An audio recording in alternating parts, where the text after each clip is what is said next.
Today I'm going to be taking a look at the M8 4K Gamestick. This is yet another retro emulation console, and I know this market is becoming super saturated, so I'm really trying to be selective as to which ones I actually take a look at going forward. But the reason why this one caught my eye is because the overall premise and form factor reminds me a lot of a console that I found on clearance at GameStop back in 2014. The console was called the Gamestick, and it was a very low-powered Android plug-and-play console that connected directly to the back of your TV. The thing was not good at all. It had this proprietary software that was absolutely awful, but the overall premise and design was really interesting to me. So seeing that this thing embodies some of the same aesthetics, and the fact that you can snatch this thing up for under $40, I decided to go ahead and give it a shot. So let's go ahead, open up this box, and see how well this thing performs.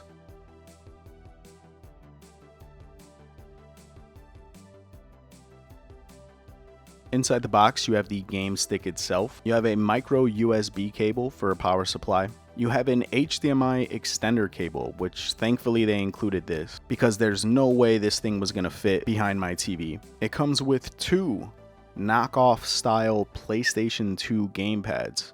These controllers are not Bluetooth. They're 2.4 gigahertz connection, and it comes with a dongle. This thing feels like it's made out of air. It's got almost no weight to it at all and feels really cheap and plasticky. The analog sticks feel like they're the exact same material that you would find on a PS2, but they do not feel as though they are of the same quality, make no mistake about that.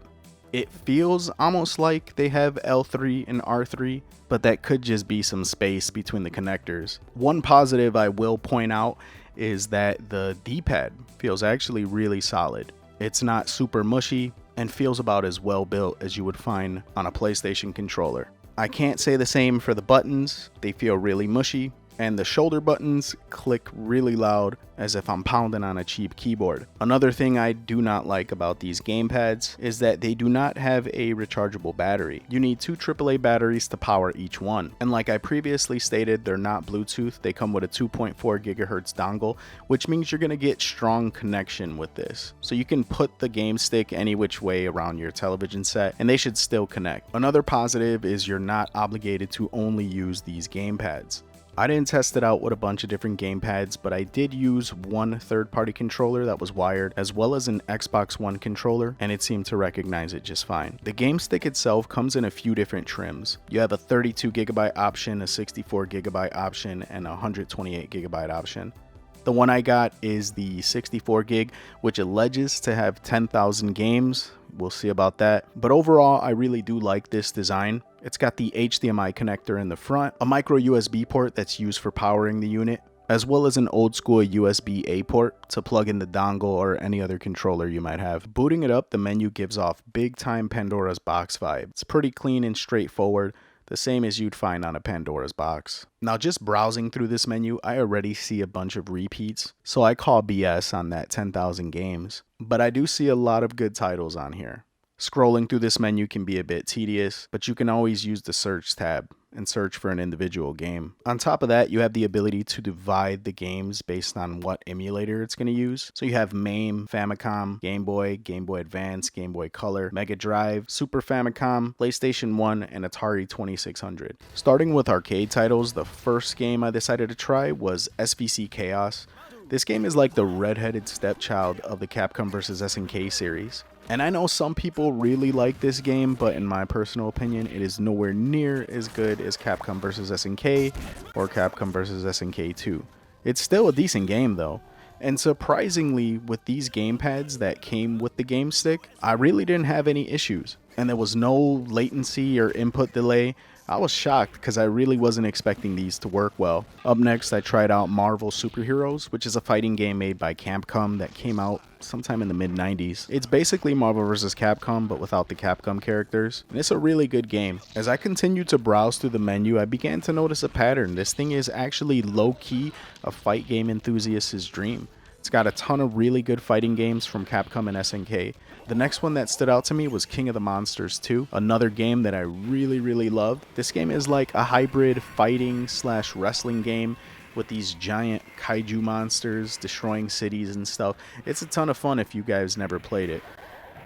Any good arcade emulation console has to have some run and gun games. And this one's got a bunch. It's got some Metal Slug games. I even saw Super Contra in there. I went straight for Metal Slug X, and it ran really well. This is one of those games that back in the day ate up a lot of my quarters, and I was really happy to see it on here. I noticed it had a lot of beat 'em ups also. The first one I decided to try was The Punisher, and what else can I say? It's The Punisher.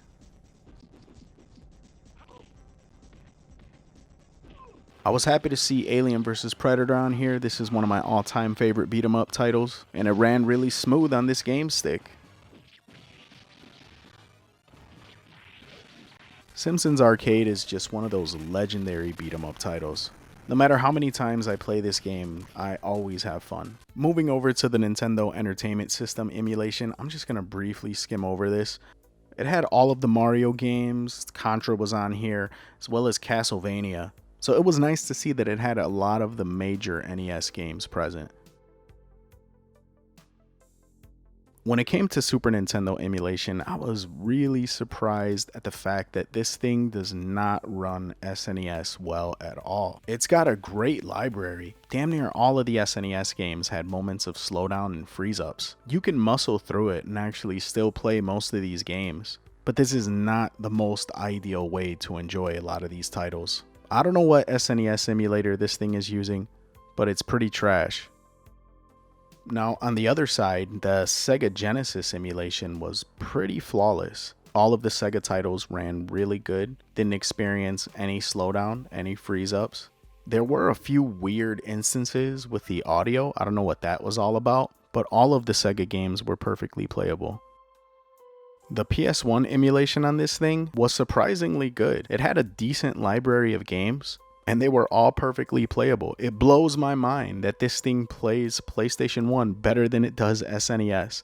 That doesn't make any sense to me. Anyway, it's got a good library of PlayStation 1 games, including the greatest PlayStation game ever made, Pepsi Man.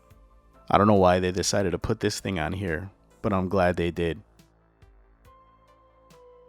It's got a solid library of Game Boy, Game Boy Color, and Game Boy Advance titles, all of which seem to run really smooth. I actually spent more time playing these handheld games than anything else on here. Just the ROM set that this thing has alone makes it worth the price tag. So I'm going to be honest with you guys. When I first got this thing, I was expecting to not like it. I was expecting this video to be a few minutes of me just dunking on this thing.